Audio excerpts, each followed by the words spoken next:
Ready? Start.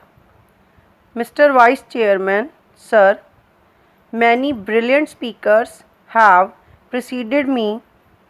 At the outset, I would like to tell you that this report has pointed out very emphatically that the autonomy of the radio and television must be maintained. The principle of autonomy has already been enunciated by the Chanda Committee. This is a very brilliant ideology which must be accepted. There is no doubt about it. While going through the bill which they have reproduced in the report, we have many doubts about its implementation, which I should be very humbly pointed out before this House. The first and foremost question is autonomy of Doordarshan and All India Radio, because apparently these mass media are to be influenced by the government, party in power, and departmental regimentation is expected. Sir, it is very fundamental that we have to examine how far this autonomy can be expanded until the AIR and the Doordarshan have their own economic allotment, until they are self-sufficient in their finances. So long as they go with a begging bowl to the government, how far the proposal can be implemented is a moot question. Sometimes we criticize in the House that there is politicking. It was there earlier, it exists today also.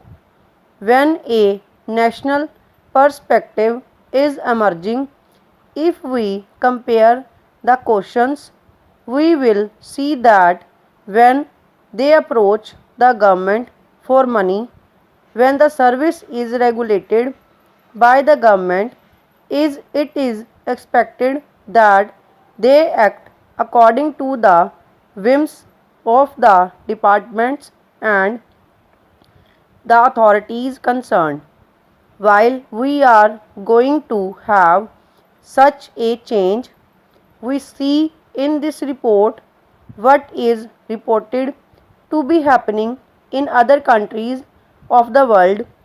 Only very recently, France has enacted a law which has been reported in this book, where they have said that the parliament in France has made an act, and what are the cardinal principles they have accepted. They have accepted a reorganization be made and established a service.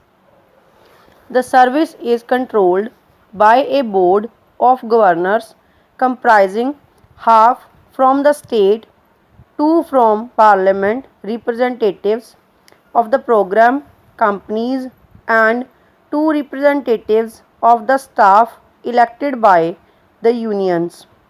Now, when we come to this problem of reorganizing our structure by giving more autonomous powers, we will have to consider the fact that it is more a size of continent, a problem which the people of India have recognized on linguistic basis. So, sir, I fundamentally say that when organization of a national trust is considered, These points must be very basically considered at the national level. These 3 points are very vital and I think they must be considered at the national level. The first thing is, if you make a centrally organized national trust, how can it preserve the cultural heritage of a multilingual country like India, and how can it develop the regional languages in this country which is necessary for national integration? Sir, while forming the zonal committees, we see that the interests of the smaller states are suffering. If you analyze what is given in this report, you will notice that though All India Radio is there for the last 50 years, the coverage is still less than cent%. In my state of Odisha, I know that even now the coverage is less than 70%. So, we have been seeing what are the problems before the nation. Radio and television are accepted in the world as mass media of communication with great values. We cannot transform our technology and we cannot go in for modern methods of agriculture which are there in more developed countries of the world, because there, though they are not educated in the expertise of science and the different faculties, but they see things on the television and practice them in the field so that they could achieve the highest goals.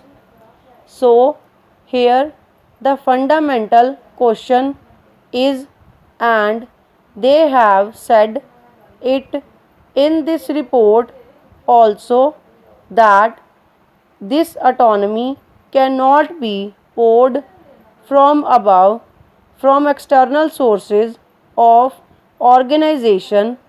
If we create such a structure, it must be evolved from within.